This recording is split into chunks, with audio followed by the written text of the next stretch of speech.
urgent weather message.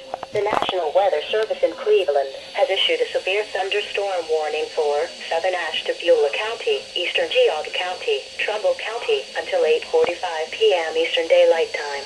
At 7:37 p.m. Eastern Daylight Time, National Weather Service Doppler radar indicated a severe thunderstorm capable of producing quarter-size hail and damaging winds in excess of 60 miles per hour.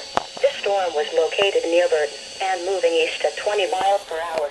Locations impacted include Warren, Middlefield, West Farmington, North Bloomfield, Bristolville, Orwell, Cortland. This is a dangerous storm.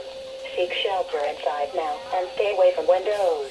Please report hail and strong winds to the National Weather Service by calling toll-free 877-633-6772 when you can do so safely.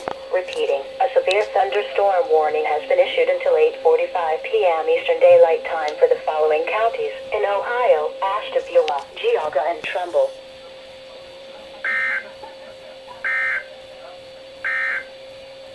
A special weather statement